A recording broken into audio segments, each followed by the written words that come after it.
Today we're doing a video on my husband, and I'll let him explain. Your name? My name is Carlos, and today we'll talk about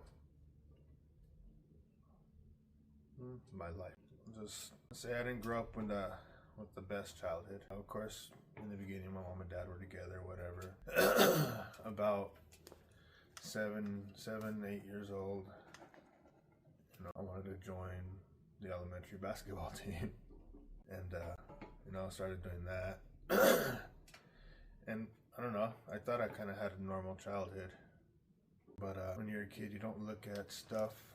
You don't look at stuff like if parents have an issue with each other or anything like that. Or at least I didn't. But at 7 or 8, I joined the basketball team for the school, and my mom would go to my practices. My dad would stay home, and then, well, my mom started dating my basketball coach, and then she moved him into our house. And at that point, how did you feel? What did you think?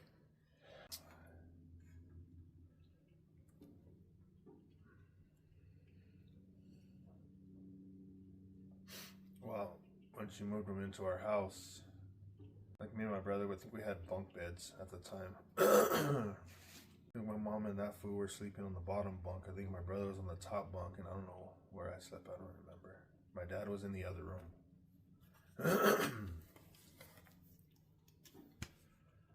And things just started things just started going downhill quick.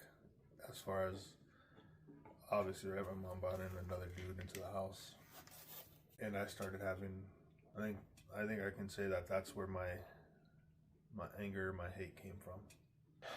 I remember my aunt Frances, my dad's sister, and Nacho, and I remember my cousin Sydney being there, and came and got my dad and his stuff, and I went with my dad. My brother stood with my mom, and I went back with them, and I think we stood with my grandma in Uptown Whittier, where a lot of my cousins live or are from. Me and my cousin Boppy, rest in peace, me and him as kids, like 8-year-olds, we would run up and down the alleys doing questionable things.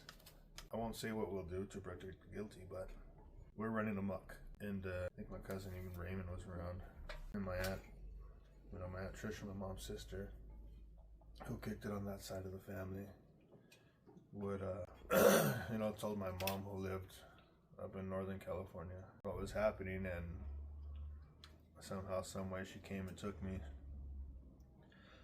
from my dad's, and I went and lived with them up in Oakdale, California, which is a big transition. Don't know nobody. But then once I moved up there, started going to school or whatever, but I think that's when I really started to learn or be very disrespectful and kind of just be angry or hate them both, my mom and as the years kept going or whatever, we ended up moved to La Habra. But throughout, me and Danny, her husband now, me and that fool would get down. Me and him got down a lot because of stuff he was doing. Until I was like 16 or 17, we would just get down in the house.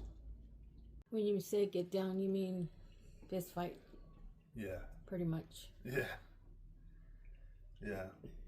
But that too comes from, I would say, my anger or hate, but also because he was being disrespectful to my mom. And even though I had my own anger or hate or resentment towards my mom, she's still my mom.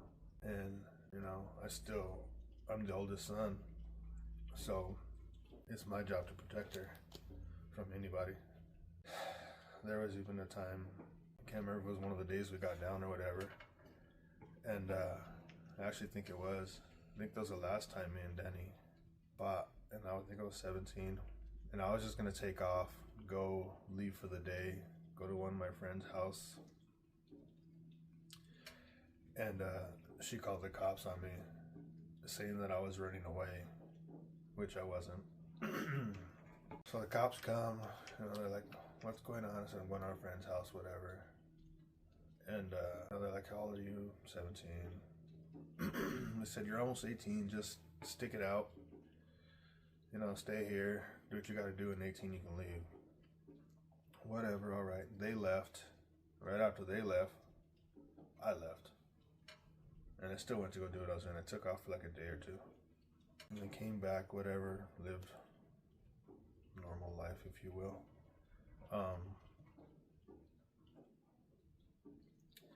And then right at 18, you know, I wanted out, so I hit up my mom's sister. Rest in peace, Trisha. Hell, everybody in the families did. You know, if I can come stay with them, they let me stay on the couch in the living room. And then, and that was what, in the border of Pico and Whittier. And I would go kick it at my dad's side of the family's house up in Uptown. My Uncle Larry, my Auntie Rosie, and my cousins and stuff. And I ran into my cousin Wheelo. He was like, hey, if you ever, and I hadn't seen that fool in at least 15, 18 years from that point. And he's a little older than me. And he was like, hey, you know, if you ever need a place to go or whatever, hit me up. Gave me his number. Back to my aunt's house, chill. A few weeks, maybe a month goes by.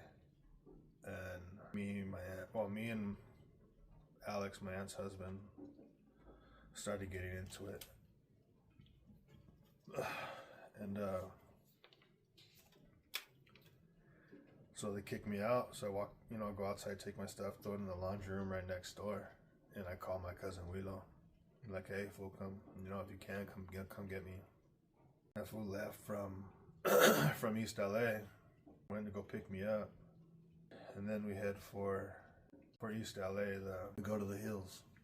And then while, you know, living in East LA in the hills is kind of a different environment than living in Whittier, which Whittier is active, but.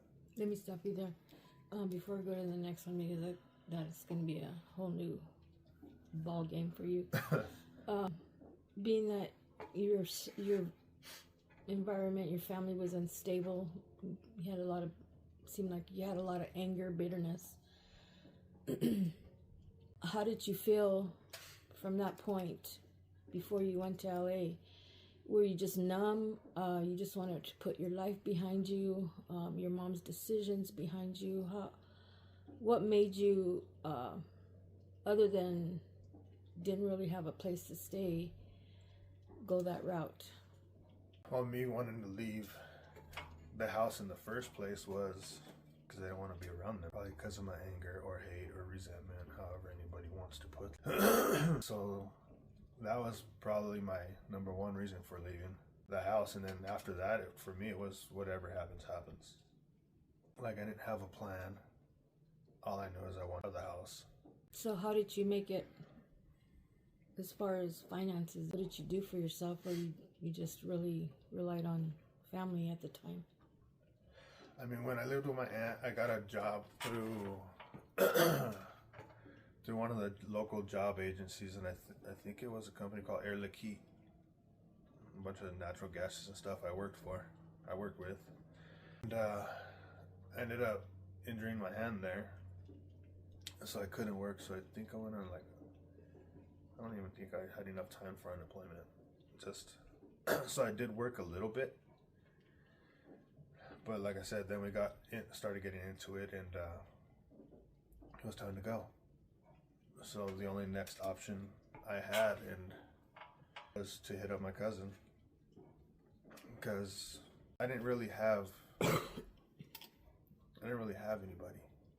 Like, there was nobody around me on my mom or dad's side that could really help me. That before that, you know, like, my mom's family argued so much with each other, like they just go their own ways. And my dad's side, they all lived in Whittier, and that's where I would go hang out, you know, towards when I lived with my aunt and stuff. Of course, that's where I ran into my cousin Wheelo. So yeah, my main reason for getting out of the house was just to be away from them, my mom and her husband. So my cousin, I'll go back to get to that. My cousin Lilo picks me up in his little Scooby-Doo van and we go to the hills. Elaborate on what the hills are. Mountain hills. There's a lot of people that don't. There's certain people that do know, but what are you talking Well, about? there's not very many hills in East LA, but it's off the 10 freeway and up in the City Terrace area. But the hills for me is Garrett Loma Hills.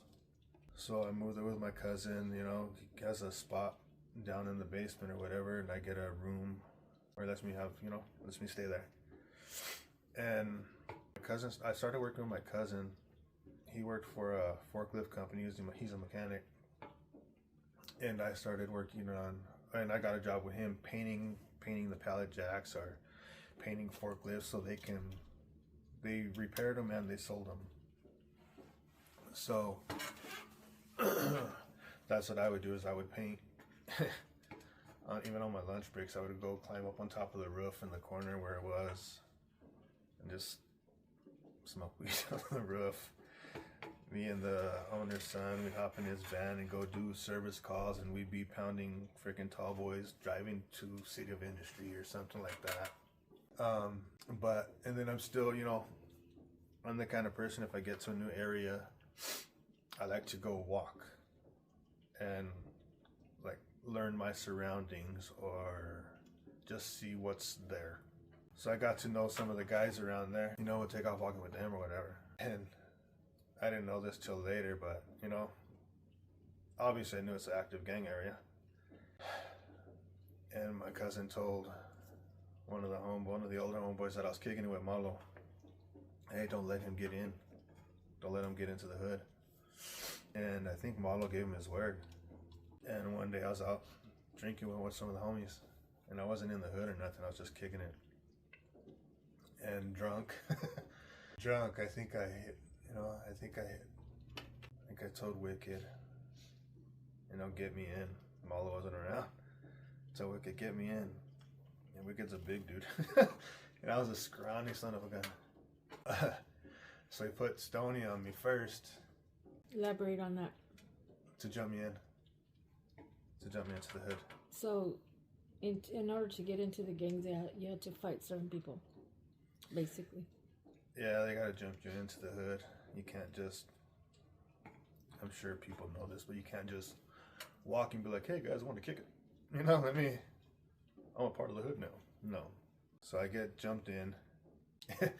And I didn't tell my cousin, I didn't tell his wife, my cousin Sherry either. But when I got jumped in, freaking it popped out cartilage in my ribs. And I'm walking through the house one day and I'm like, all in pain. And Sherry looks at me all beat to crap. She's like, you got in, didn't you, stupid?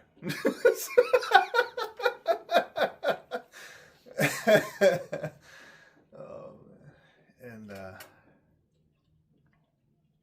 And yeah, I did. So, but mind you, I had been kicking it with them for like 2 or 3 months, pretty steady.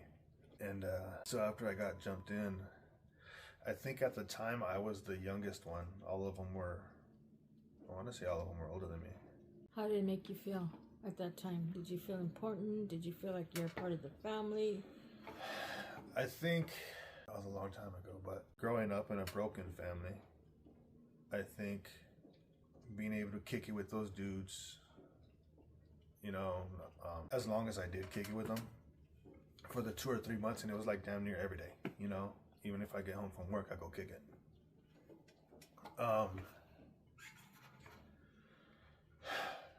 don't know. It felt like a brotherhood, or I guess what you would say, even a friendship. I guess being around them so much and being around them, like a brotherhood. But even when I wasn't a part of the hood yet, we would still go do stupid things. And you ever had somebody tell you they're proud of you for good things? I never had that, but they're proud of me for bad things. So somebody to tell you they're proud of you even when it's not good stuff, In public's eye. In the public's eye, it's a bad thing, but in their eyes was a good thing because you put in work. Yeah. Yeah. So, I get into the gang life at I think I got in at 18. I got in. I'm a late bloomer. But mind you, I did a bunch of crap as a child. It just wasn't a part of the gang. Just dealing with all the anger and all the hate and fighting in schools. So I get into the hood and then I start learning quick the ins and outs of, being a gang member. And then I can't remember why, but I stopped working with my cousin and just the gang life. To support ourselves, I even moved in after I got in, I was there for a while. Moved my brother there with us, and he wasn't a part of nothing. He didn't even know what the hell gang life was about. And I was already deep. Well, deep, but I was already in and active. But and he's like, hey, because you're in, I'm gonna get in eventually too. I was like, nah, you're not. But to earn money, I would slang dope. Whatever it was, meth or weed or whatever. I was slang dope to make money to re-up, but then at the same time I would, say if you got an 8-ball, broke it down to 20s, slanged it, I'd have enough to re-up on another 8-ball, but have enough to go buy, a pair of pants and t-shirt, and the next time go buy some shoes or something like that. So I used it, of course, as my hustle, as my income. I had to support him too. Because although my cousin, we lived there, it was just a place to stay, which I'm grateful for. And I lived there for 3 years, 2 years. We'll get to that. But started doing the gang life, started running the hills. So we're gonna fast forward that because I'm sure everybody will know what type of lifestyle that is. 'Cause eventually, if they're in there or they watch movies, that's basically, you do the same thing every day. It's a hustle, survival. You do things that you had to do because you were in there. Tell us about the first time you got arrested and how that felt. My little first petty case was, I was at the playground and at our park, and I had my back turned, and I was with my ex at the time. And then there was another dude there, I don't even know who the hell he was. And they were smoking weed, and I actually wasn't this time. But I turned my back, and I was kneeling down on the concrete, the bricks, just tagging up my name or whatever. While cops roll up right behind me. And there's 2 are sitting right there and don't say nothing. And their roaches are in like a little Gatorade cap. So, and it was right there on the sand, so I buried it. But, turn around, I get up, cops search me and do all that stuff, and they find the roaches, and although they weren't mine, they're mine. So I get booked because I'm writing, basically mainly the tagging at the city park where kids are, and so I get booked for that. I think I had to do, I want to say 3 months. I went to Linwood, in Upton County, go to Linwood or something like that, I can't remember. I think I was in Linwood or Inglewood.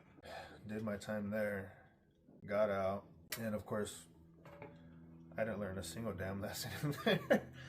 So, just went back to the active life, started doing all that again, and, doing all the gang life again. And then one time, go down to the homie's house down the bottom of the hill. And I'm walking back up with another homeboy. And, let me back up a little bit. During that time, after, getting out from Linwood or whatever, the homie Psycho comes down. I'd never met him before. And turns out he lived in Oklahoma. So, me and him did a few things. And then he wanted to do some stuff in Mexico, to bring some stuff back, and I had the connects for it, so we did. So I moved to Oklahoma for 3 months with them, got rid of what we had, got some more, got rid of that, and then 3 months of that, I went back home.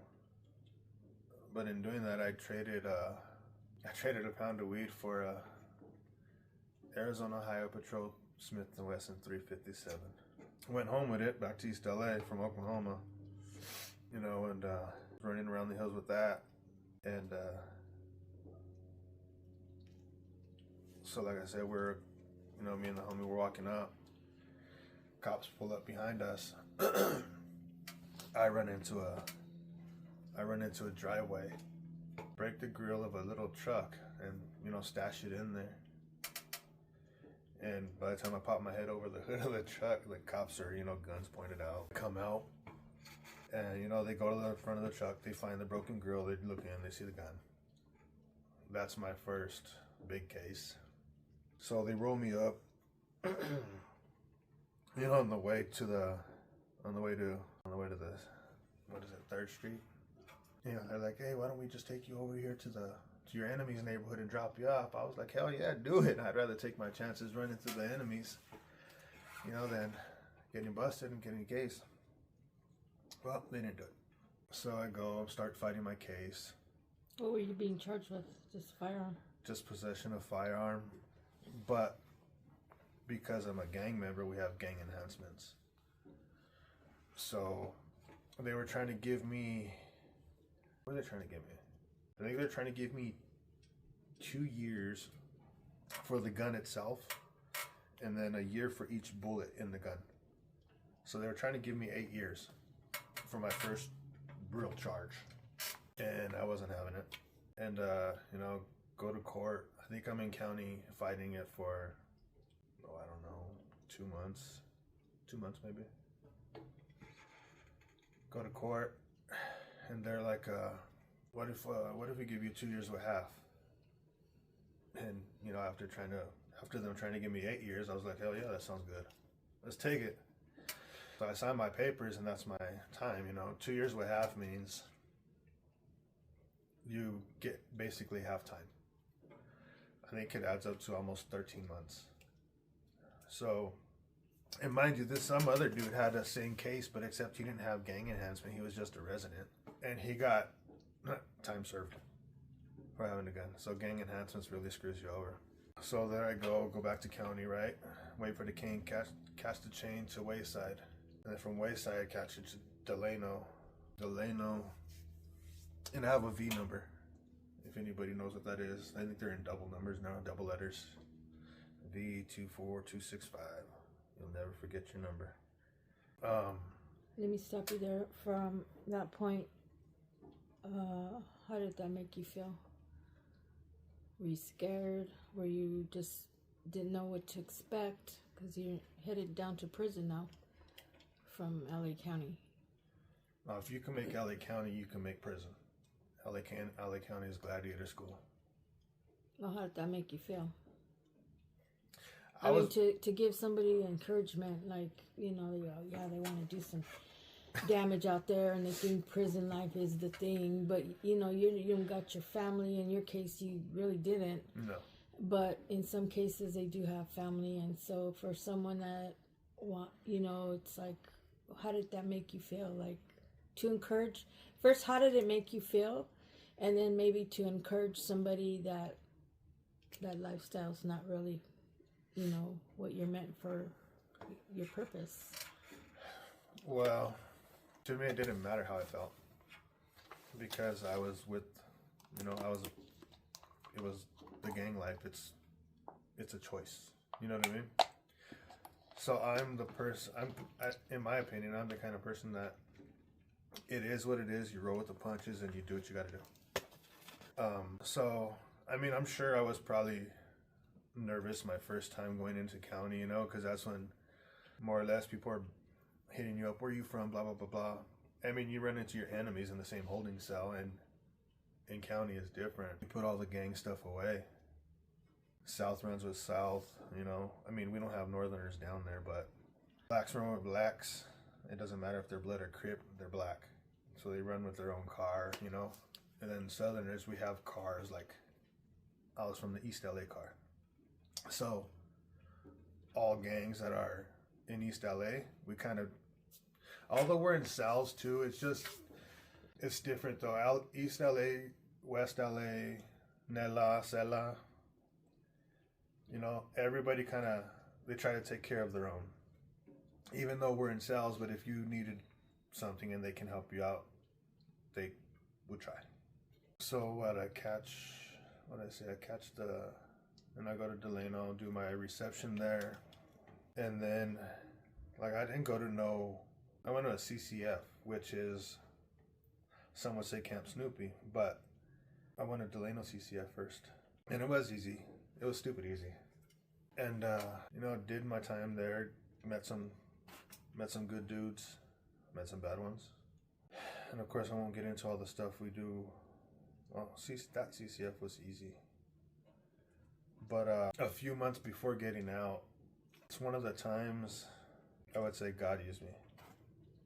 And I wasn't really a God person. Through my whole life. Well, so as a kid, when I lived with my mom, she would send us to church. I mean, she would go once in a while, but me and my brother, we would just go to get out of the house. And I wouldn't say I was Christian or anything like that. For me, it was a getaway, just to get out of the house. For you, it was an escape? Yes. And for the Lord, it was a purpose and a plan. I was planting a seed at the time, I guess. Exactly. But yeah, doing all that, I wasn't a church person. I know I did accept Christ as a kid, but I didn't really know what that meant. People were raising their hands, and walking up front, so I thought that's what I had to do, so I did it. I would do it every service, because I didn't know you didn't have to do it every service. But going back to my first term, there's a homie getting out.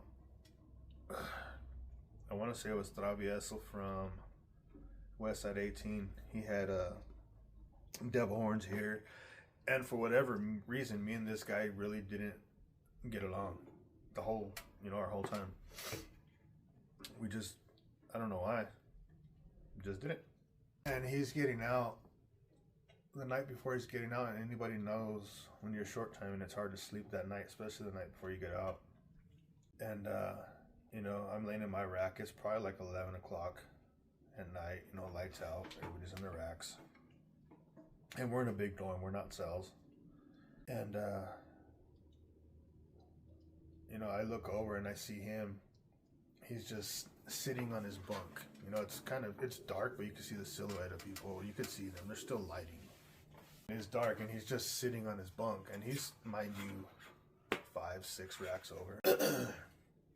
And even to that point, I didn't like that fool. And again, I don't know why. Turn around, try to go to sleep, I can't. And, God's like, go pray with him. Go ask him if he knows me. Nope, not gonna happen. In there, I would read my Bible, and I read it front to back only.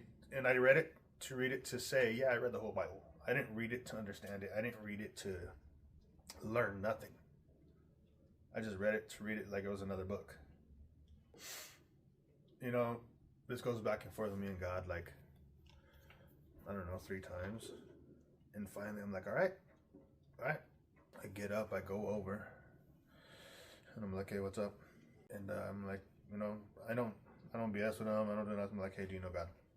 Have you ever accepted Jesus Christ as your Lord and Savior? I mean, I guess I was more getting into God while I was in there, but I still wasn't, in my opinion, a Christian or anything. He's all, I think I have. I said, all right, well, and of course I didn't talk like this back then. I said, all right, well, would you like to? Would you like to pray and accept him in your heart? So yeah, so me and him both, I sat on his rack with him. Me and him both said the sinner's prayer. He said to the Lord in his heart. And I went back to my rack. I went to sleep. I was able to go to sleep. Get up the next day. He gets up. He's gone. He takes off. Go about the rest of my time. I get out Thanksgiving Day. I got out Thanksgiving Day. My cousin picks me up. Him and his old boss. They pick me up. they picked me up from the Greyhound station in LA, which is a wonderful area. And we don't go straight home. They go look for forklifts to throw on a trailer. Yeah. So I get out Thanksgiving Day. You know, I can't remember if there was like a Thanksgiving dinner or anything. Like, there might have been something. I don't know. And I swore I was going to do good. I swore up and down I was going to do good. And I was. Like the first week. You know, I wouldn't go anywhere. I would just chill at the pad, sit outside in the front. You know, homeboy or two would drive by or whatever. They come kick it. That was it. I was going to do good. And then, while being busted, our hoods were good. You know, I would say we're kind of tight, but, you know, we would kick it with another hood near Cal State LA Metro. And I guess while I was busted, our hood started having beef or whatever. I mean, I know why now, but so one day, like a week after I was out, it was nighttime too, and where I lived is one street goes down, and one goes into a dead end circle and comes back, a Beulah circle. And one day, I'm standing outside, a car comes out of the circle and pulls a gun on me, right in front of my house. He's like, "Is that Clever?" I'm like, "Who's that?" And I can finally see, and I see who it is. What the hell? You know, because at the time I didn't know our hoods had beef. And I'll just tell you, he's the same person who did one of my tattoos. But started going at it, sorry. You know, he pulled a gun on me, he's talking crap. I talk crap. I'm like, I just got out. You know what I mean? I don't know what's what. He takes off. A car comes out of the hill chasing him. And so when he takes off, pulls a gun, he didn't shoot, he didn't do none of that. Thank God. When he leaves, I take off down the hill to one of the little homies' pad. And he had a strap, so I took a strap. Not took it, you know, just he let me get that strap. And it wasn't nothing big. I can't remember what it was, like a 380 or something small. And started running around you know, just carrying it on me. I wasn't doing nothing with it. I didn't want a gun pulled out on me again. Been shot at enough times, guns pulled out enough times. Over there, it's kind of mandatory you carry something for protection, even if you're not trying to go out and do something. But, you know, I was kicking it with a chick, and we go to this house because we were doing some dope. One of the homie's house I went to that I got the strap from. And, you know, we're doing dope in that. There's a couple of us in there.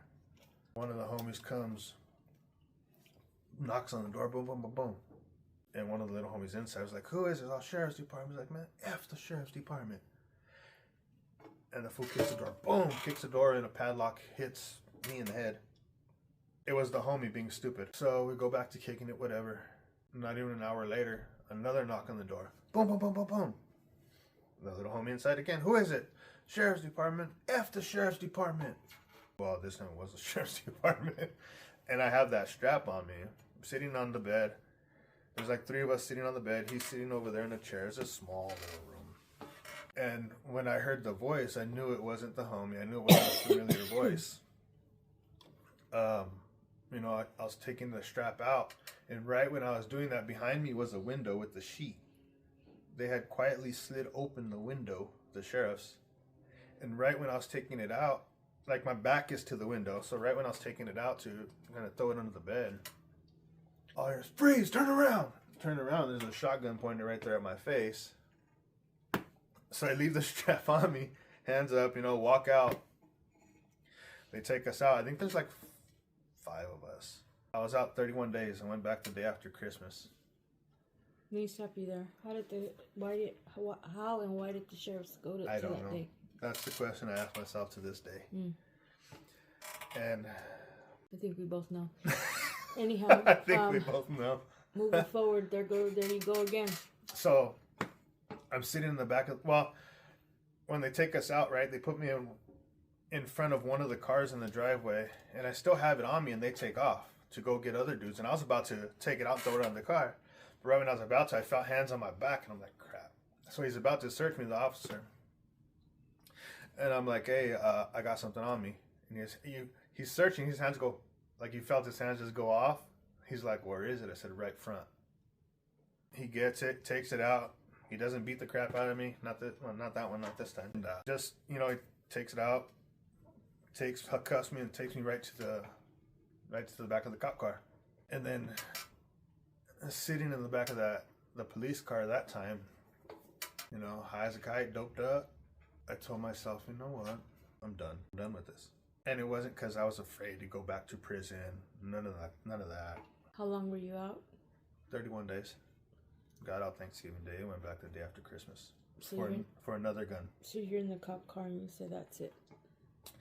I'm sitting in the back of the police car, and I'm the only one that gets busted that day, obviously, because I'm a felon, possession of firearm. And a gang member. Gang member, it didn't matter. I was a felon already. But it doesn't leave your record. Hell no, I don't. In the back of the police car, I'm just like, I'm done. I'm done with this stuff.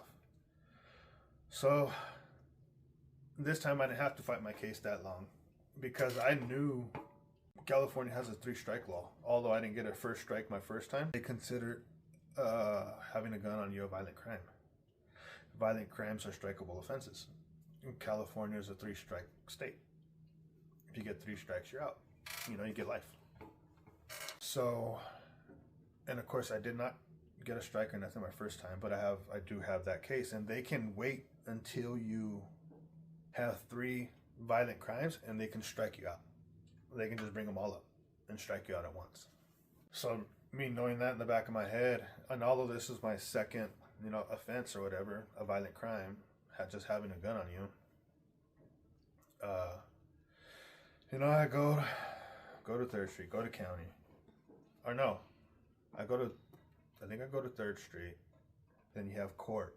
And I can't remember when I took my case, but they came back, the public pretender came back and was like, hey, if I can get you the same sentence you had the last time, would you take it? I'll sign that damn paper right now. I think I was like, I must have been in county because I think I was in there like a week. And sure enough, he came back with that same exact 2.5. Signed it. This time I was gone. I think I went from there to Wayside to, I think I went back to Delano, and then from Delano, another CCF, McFarland. But this time, McFarland was brand new. It was never open. I think I was like the 20th person. Like we all just walked in and opened it, the first dorm. So there's no set rules there. There's nobody. No politics at that time because it was fresh. Somewhat. Yeah. But we know that politics have to be involved because, obviously it's the regulars. It's us, blacks at the time, and whites. Nobody else. No northerners, no bulldogs. But as they start coming in, then we start going at it with them because we don't want them there. And then, what was it? I think they tried giving bulldogs a shot to stay. And some northerners came in. They said, well, if you want to stay here, you take them. And they didn't want to do it, or they did it. I think they did it. I don't remember. I can't remember how it all went down. But we were an active CCF because we were there setting the standards or setting the rules or whatever. So it was an active CCF. Did you get a job in there? What'd you do? Did you read your Bible again? I didn't read my Bible. This time when I went back, I said, I'm doing the prison thing.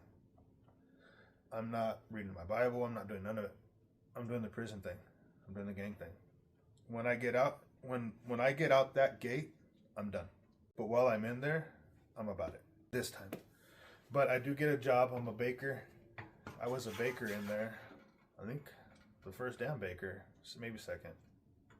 And then, in their baking or whatever, I got to get pretty tight with one of my, I haven't talked to this fool since I got out. And that was almost 20 years ago. Striker from Antelope Valley Skins. Big old horns right here. He's a down-ass dude. He's a good dude. But, we do all that. I get out. Well, let me take a step back to Wayside. So I'm at Wayside before catching the chain, getting out. And there's I'm sitting there playing. I can't remember if I was playing pinochle or if I was playing spades with the homies at one of the tables. You know, there's 4 of us and our racks are right there. And it's a 2-story, 2-tier. And there's a homie by his bed. You know, there's a cement, like here's our bunks. In between bunks, there's a cement slab, like a curb. And there's a homie sitting in there with his back against the wall looking out. And I would tell the homies like, hey, what's up with homeboy over there? Like, oh, he has family who's motorcycle, you know, bikers. And at the time we're going at it with the bikers, say the Mongols, you know, all of them. I don't know why. It is what it is. He wasn't a biker. And I go talk to him. And, you know, I'm like, no, come and kick it. So I brought him over and he's kicking with us. And just because his family is a part of, you know, the bike scene, he's not. So, you know, and I remember him asking, what, you know, he told me his case. And he was like, what would you do? Would you take the county time or would you take the state time? I was like, fool, if you can get out of here and take county or take state, take state. A lot easier. So we did. So like I said, we opened up McFarland CCF, you know, whoever was with us in that dorm that day, dorm 1. Not that day, but that time. And we had 4 pods. And we were the only pod that filled up red, you know. And a month or 2 later, all the pods have like, you know, big glass windows. Or plexiglass, I'm sure they are. And who walks by? That fool. I told to take the chain. Or to told to take the state number. But he's in a different dorm. But, you know, we kick it, we go to a yard, whatever, we kick it. But, so we all do our time. And that fool gets out. I can't remember when he got out. But, probably like in October-ish. Yeah, no. Nope. I think it was about August. July, August, he got out. And I knew I was getting out in that, you know, the next year, but in January, so a few months. And I didn't want to go back to the hood because I wanted to do good. So I wanted to go to like a halfway house or something.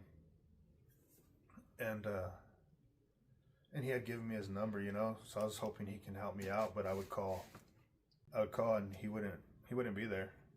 He'd be out partying or, you know, working, I don't know, doing whatever he does. So how long, at that point, how long had you been in there, McFarland? Had it been a year already, 2 years? From when you got arrested to that point? That point was like, I got busted the day after Christmas, December 26th. Say about August the next year, so what is that, like 8 months or something?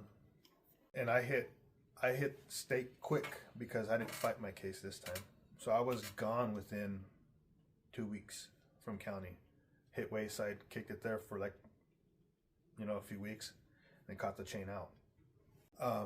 But, you know, I call, he don't answer, and I would even write letters to halfway houses.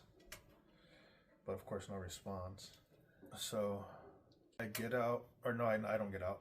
You know, I call one time, his mom answers, you know, and I ask her if Ray's there, and you know, no, he's not here. I'm like, all right, you know, can you tell him I called? I call back like another 2 times, same thing happens. And then one time, you know, she answers again, and we just start talking. We just start talking, and, you know, start writing letters. And we'd write letters nonstop. We'd write books to each other. And so January 4th comes, and mind you, we're writing and talking for, what, 3-4 months. And January 4th comes and she picks me up at the gate in McFarland. We had never seen each other face to face. She sent pictures and I think I did too. I can't remember. I don't even know if I had any pictures. But I knew what she looked like, but I don't know if she knew what I looked like. So let's backtrack that. When you know you were getting out, how did you feel? Did you have that same, that choice that you made when you sat in the cop car? That you're done, that you just want a different life? Yeah. No, I knew I was, like I said, when I went in there, I didn't go in there God, I didn't go in there nothing. But I knew the day I got out, like I was done with it.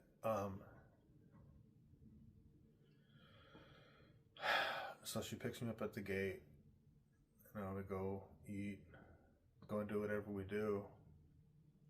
And, one thing led to another, and all you had was the clothes on your back. I got out January 4th, 2006 with not a damn thing, with nothing, with the clothes the state gave me to wear to get out, even boxers, t-shirt, everything. Shoes, I think, too. I can't remember. I'm pretty sure because I didn't have crap. They gave you $200 for pass and go. But I get out, she picks me up, we go, and, things worked out the first night, second day, third day. And I don't think, at the time, her son knew. I don't think her son knew because she told him, hey, I have something to tell you. I have a boyfriend. He's like, I'm going to beat his ass. She's like, no, you're not. if I remember, if the story serves me correct. And I think it was before I got out that happened. And he's like, why am I not? Or, whatever, however that went. She's like, because it's Carlos. And, of course, he knew who I was from prison. And if I remember correctly, I think he told her, well, at least I know he'll take care of you. But, So you were, you got out, you were automatically on parole. How long were you on parole? They gave me a 2-year tail on parole. And, if you do good, you have the chance to get off early, which I didn't know anybody who ever got off early off of parole. So while out, I started looking for a job. I move in with, well, now my wife, but at the time she wasn't. My girlfriend. That sounds weird. I move in with her. And I remember a time my parole officer coming to look, because they got to come and check your living situation. And my wife carries knives all over the damn place. She probably has 50 in her freaking purse. And I didn't know 51. Where she had, 51. And I didn't know where she had knives stashed in the room, so I put a blanket and pillow on the couch in the living room. I was like, that's where I sleep. He's like, why? And I was like, because I'm not ready for that kind of commitment yet. He just looked at me, laughed, said, whatever. Took off. But, during that time, I searched and searched and searched for a job. And I think my middle name became No, because that's all you ever heard. That's all I ever heard because of my record. I think I worked at All Fast, aircraft parts. I worked at Ace Hardware, but church, faith community in Covina. Got involved there, but I would go to the men's group. We'd go to church, but I would go to the men's group, God Squad. Brother Juan Tarin, Sean, Jimmy, there was a bunch of dudes. There were a bunch of great dudes. So, even up to that point, I never had a good male role model. So, being around a bunch of dudes like that who genuinely cared for other people, it was different.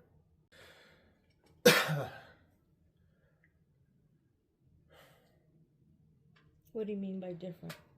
Although I had the camaraderie from the homeboys or whatever, it was just different with these guys at the church.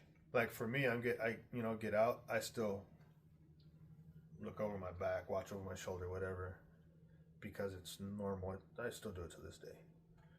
But I don't know, those guys were just different. I guess because I didn't know what a good male role model was. And honestly, I didn't even know who I was after I got out.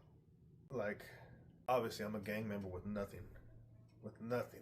But I'm a gang member that wants to leave that life alone. It wants to change. So I think I don't know. I think throughout my life I've had to reinvent myself and who I am. I think one was, I'll say, my childhood, all the way up until leaving my mom's. You know what I mean? I was one person. Or even before that, up to 8 years old, I was one kid. Leaving that and going to my mom's, kind of reinvented myself to be a hateful, angry little bastard. Doing that, going to the gang life, reinvented myself. And, when I got into the gang, that's all it was. That was my life. I went all in, you know? Like, there was no second guessing a damn thing. Once I got in, I was in and did whatever. So you reinvented yourself as a child because you had to protect the walls and to not let anybody in. I believe when you went into the gangs, they begin to mold you into what they wanted. And you allowed that because that's what you became, as one of them. So I believe from that point to the Christian Brotherhood, they wanted the molding, the positive molding.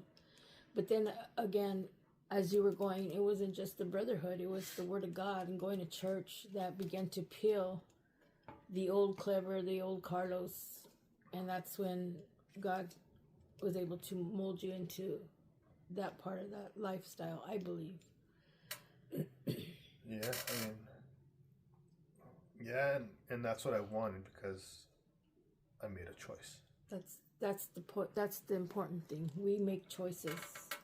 But again, I didn't have like a positive role model. So looking at these dudes and they didn't know my background. You know what I mean? They just know I'm a dude walked into church. Like, I never just walk in and be like, hey, I just got out from doing this or that, you know? It doesn't matter.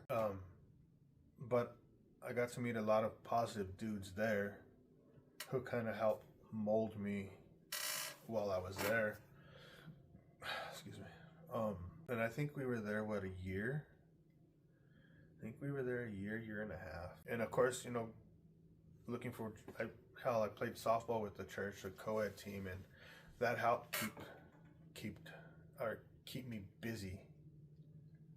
You know, because although we lived, maybe 45 minutes from my hood, maybe an hour from the hood, I didn't go back. But to stay busy, you know, softball, God Squad, the men's group, church. And then, you know, we picked up learning fishing. And that fishing is another story. And that was 2006. You know, I'm out kind of trying to not necessarily find who I am, because I don't even know that person. But I'm trying to find out who I want to be. And honestly, I didn't even know who I wanted to be. I just know I didn't want to be clever anymore. So you went fishing, and what happened? Like, what made you decide to go fishing? Nothing. It was just to stay busy. But I don't know. I don't know. It was something about being on the water. Just something about being on the water. I don't know. I couldn't tell you to this day. Well, I know more or less now, but then I didn't know. It was just something else to do that was inexpensive because we're broke. But let's go back to where you were finding a job. Where did you finally get a job at? I think the first company was, I want to say was it All Fast, All something. They would machine airplane parts. We would heat treat them, anodize them, do all that kind of crap. There was a big facility in City of Industry. I worked at Ace Hardware. I think it was a City of Industry as well. Hell, I had a job at, I think it was called Blind World. They sold blinds and closets and crap. I got hired, you know, taking phone calls. And like 2 days, 3 days later, after my record came back, I got fired on the spot. I took the long walk back to my wife's work because she worked in Pico. But how'd you feel when you got fired? Like, here you got hired because, you know, you felt proud working, and then all of a sudden they come to you because of your record. I think it might have hurt a little bit. I think it might have hurt because I had a job. After hearing no so many times, I had a job. And then, you know, to sit there and get trained and learn how to do that for a few days. And then to get, you know, called up and like, hey, sorry, your record came back, you're out. I think it kind of hurt. But it's motivation for me. So what? Let me see. It's 2006. You know, through the bouncing of jobs and finding jobs and all that crap, I still do my monthly report to the PO office. And, you know, a year and a half goes by. And then I walk in and see the officer of the day, because I think in that year and a half I went through 4 POs. Like, they were just, I don't know if they were getting fired, getting moved, switching, I don't know what it was. But I think I went through 4 POs. So I walk in to see the officer of the day, which when you do that, you just go in, take a piss test, and that's pretty much it. And I walk in, you know, check in, and they pull me up on the computer. They're like, hey, do you know you're not on parole no more? I'm like, what?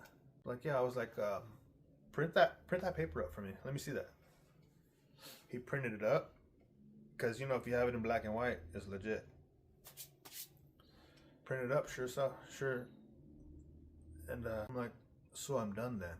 I don't have to come here no more. I don't have a PO. He's like, no, you're done. Folded up that paper, put it in my pocket, took off. I think a week and a half later, my wife and I, we took off. My wife's originally from Albuquerque, New Mexico. Hates that place. But we took off, you know, like a week and a half, 2 weeks later after I discharged, we took off. Because I wanted to be out of California. I didn't want to get in trouble no more. Although being there for a year and a half, I didn't get in trouble again. So we go, you know, stay with my mother-in-law, it was fun. Got to, you know, meet a lot of the family over there on my wife's side. And we realized we hate Albuquerque. I know I did. And so we took off. I think, what did we do, go to Idaho? Went to Idaho. We came to Idaho in 2008, I believe, during the recession. Couldn't find a job to save I couldn't find a job to save my life. Not because of my background, just because nobody was hiring. And then from here we left to June Lake, California. And it's because we would go there and fish when we lived in Cali. And there, I think I had 3 jobs at once. Worked at the tackle store. I worked as a maid, I guess you would call it. Which, working at that place, we got a free room to stay in, and I just worked all the other rooms. My wife got a job doing maid stuff at another motel. I did that, and then I was able to join the volunteer fire department. Excuse me, which you get paid to do when you go for trainings or you go on calls. And then I worked at Ernie's tackle store. So I think I had 3 different kind of things going on when we moved there. And then during all of that, I was able to achieve Rookie of the Year for the fire department, which How'd that make you feel? See, excuse me, I didn't mean to interrupt, but from a gang member getting out, getting denied a job, to Rookie of the Year fire department. How'd that make you feel? Like I accomplished something.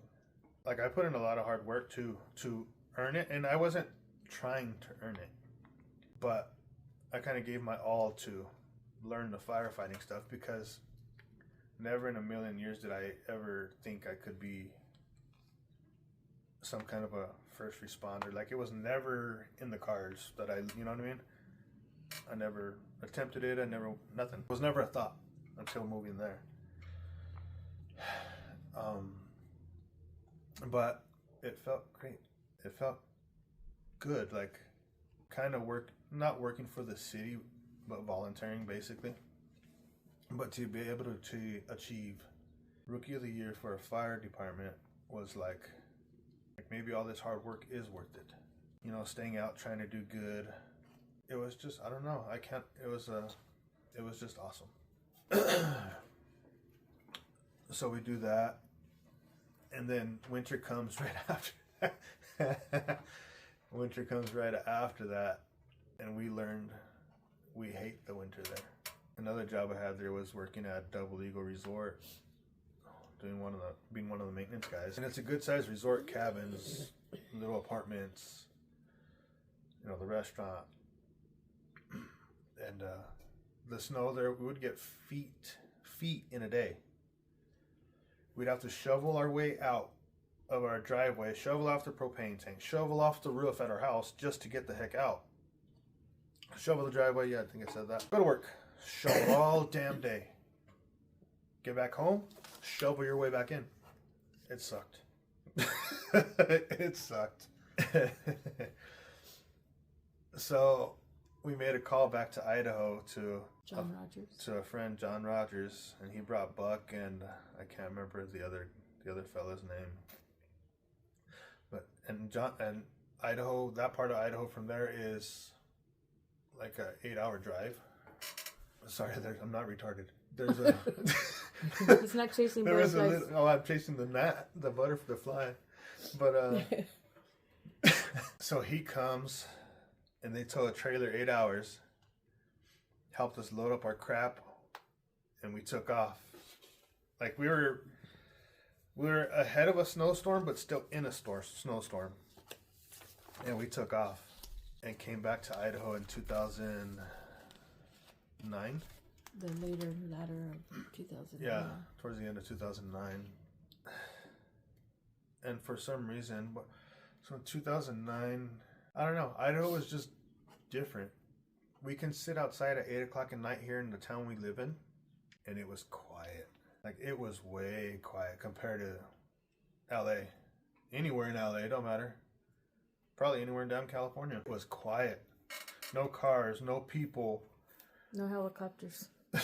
Man, I would look for the ghetto bird at 10 o'clock. Nothing. Because in LA, about 10 o'clock is when the ghetto bird comes out.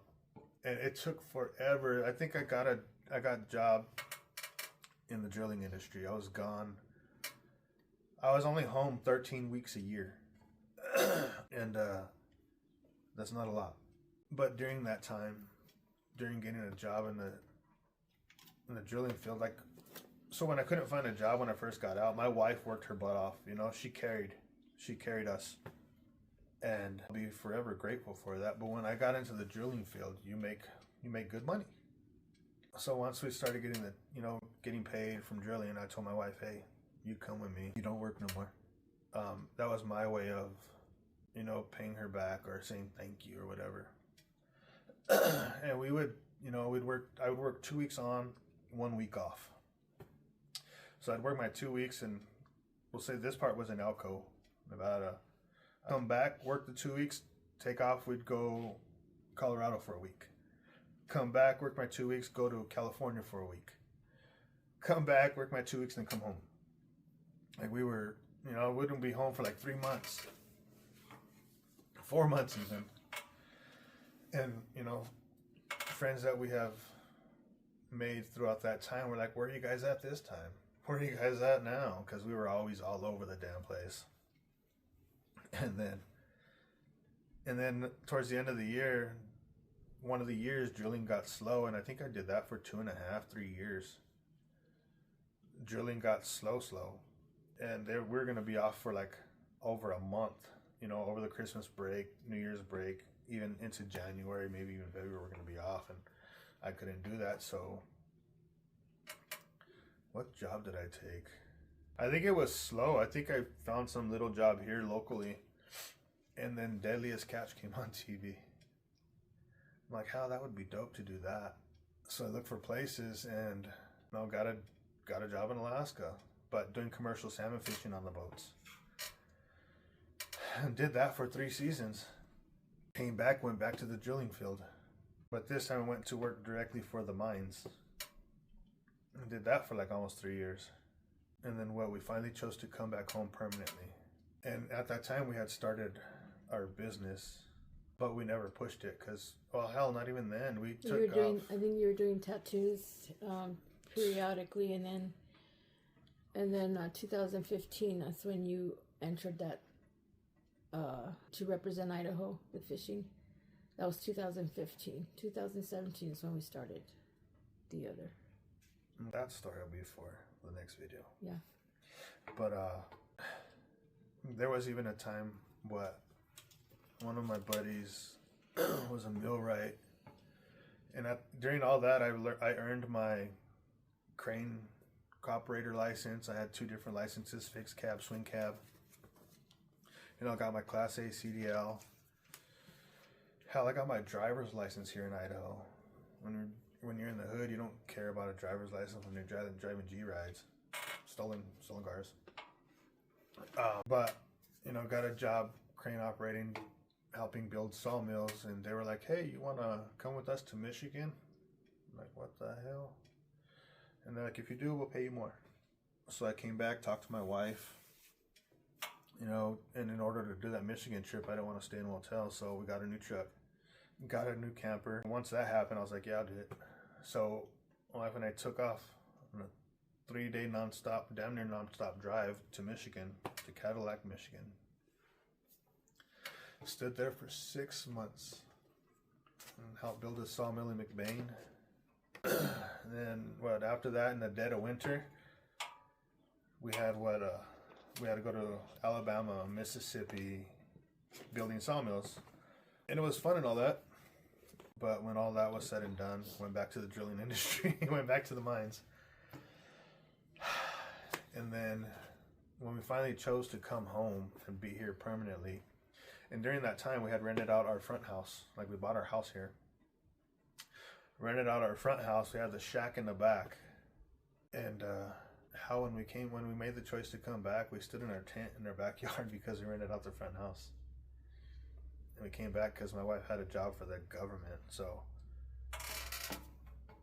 we stood in a tent in our backyard. And then right before winter, and we were in there for a few months. We made it work, we figured it out. It was a choice. And during all that, we had our business. We started in 2017, but we never pushed it because we were traveling everywhere, working. So when we finally made the choice to come home permanently is when we kind of started getting more serious about it. But, you know, we're in a tent and we can't push our business from in a tent. So at the time, our tenant had all of his tools and all of his stuff in the shack, which it's a 16 by 24, I call it a shack, but has electricity, that's it. And just to throw it out there, a lot of people would say, well, why didn't you have him move out? Well, he had his son in school, and I was thinking if it was me, I wouldn't want to be thrown out just because my circumstances changed. So we made the decision to live in the back and do what we had to do. Yeah. So before winter came, I told him, hey, we're going to need that shack. So we bought a new shed so he could take his stuff out, put it in the shed. We moved into the shack. Mind you, it only has electricity. It doesn't have plumbing, no water. So we stay in there through winter. I mean, we've been back, what, now 4 years? No, 5 years? 4 years. We've been back now 5 years. We're still in the shack. Still doesn't have plumbing. Still doesn't have water. We ran water to the outside now, but not inside yet. I'm sorry, I'm not stupid. Okay. And I say that to say, although we're sacrificing. Yes. Our tenant still lives in the front, still rents the front. His son has since graduated high school. But we have plans for back here. We built our new shop, 22 by 33. But that's the business shop. It's not for us to live in or something. But come this coming year, Lord willing, we can figure it out. Hopefully knock that shack down and build it correctly. But I say that to say,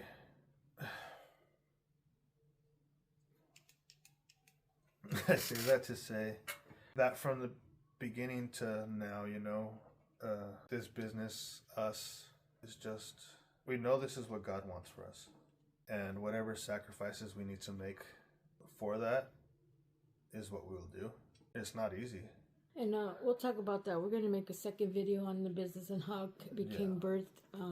But I want to, from you making the decisions, you even got us into a, what do you call that, 2015, where we represented Idaho. And we would even, I mean, he can post it was like a video that we did for Ugly Stick. And that's, of course, fishing. So from that point to past that, on when you woke up, and then we'll pick that up on the next one. Yeah, so like we're fresh to Idaho, is what she's trying to say. When we were kind of still fresh to Idaho, you see those Facebook contests, you know, from other companies. Oh, sign up, enter to win a chance to go fish and do this and do that. And I signed up for Ugly Sticks. A chance because they had changed the fishing rod to the GX2. Sign up for a chance for us to come to your area to film you fishing with the GX2. Like, yeah, sure, whatever. Filled it out, signed it in, and said it. Months later, like 4 months later, get a phone call. Hey, I'm so and so with the Ugly Stick, and we'd like to come out and film you guys. So some Californians got to represent Idaho, and I think we did a damn good job doing it too. We're scheduled to shoot for two days. Mm-hmm. We finished in 6 hours, 33 fish in like half a day.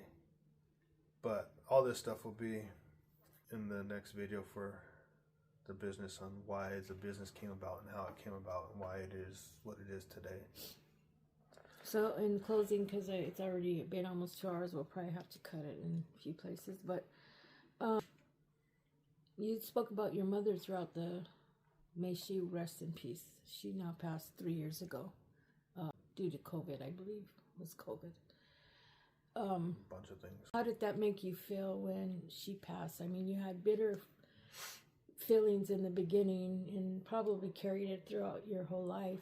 And at that time, it was like almost to the end.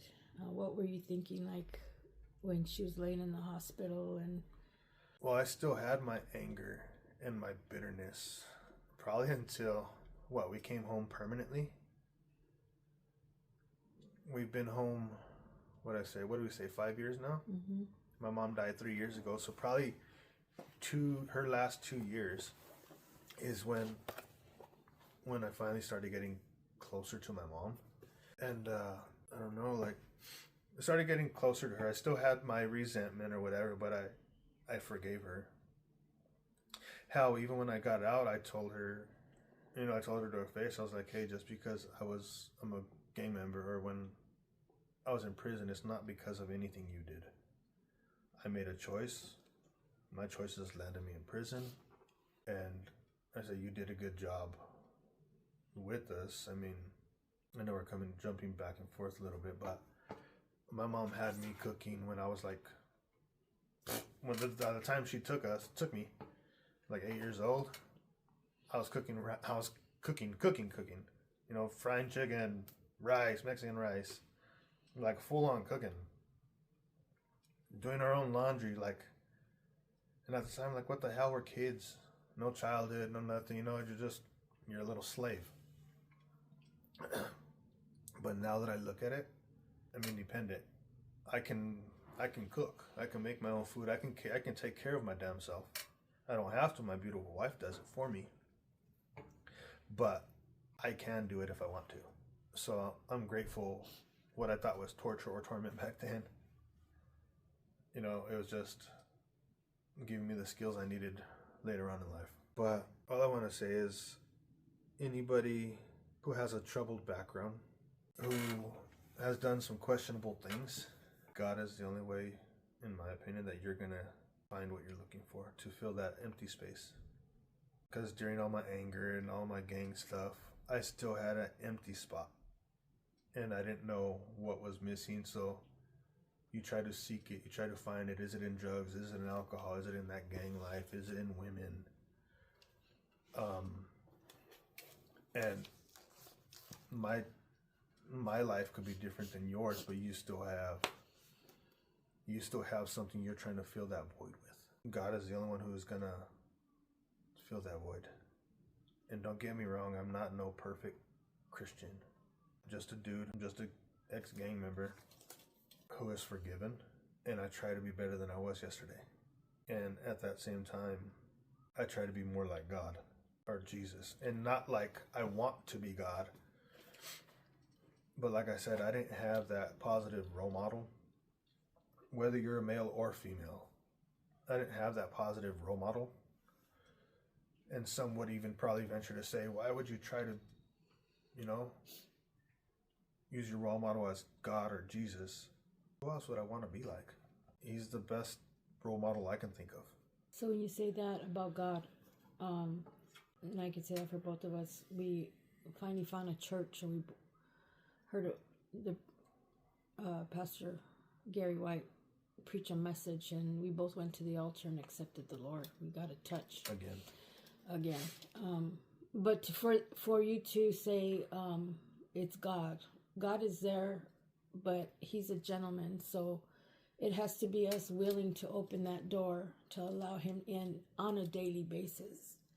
That's, praying and reading and having a relationship with Him. And those are the things I want to stress, because I believe all these things that you went through, and yes, going to church, you were escaping to the Bible study because you didn't want to be home.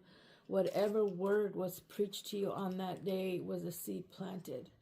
So every time I believe you heard the word at different places, wherever it was that seed was being watered. And now you recognize it, and you know that you're allowing God to take you to that next level by opening yourself. And I want to mention Gospel Gangsters. If you want to say why you put that on there, there's actually musicians that are called Gospel Gangsters.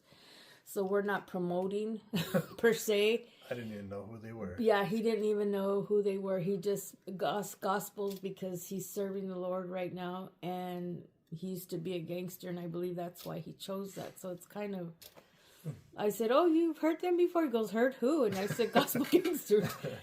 But it was something that he chose for his shirt. I just wanted to stress that out. But I didn't want to. This just, for me, it means it's going to take a special somebody to read that word. Right. The average person cannot read what that says. Yeah.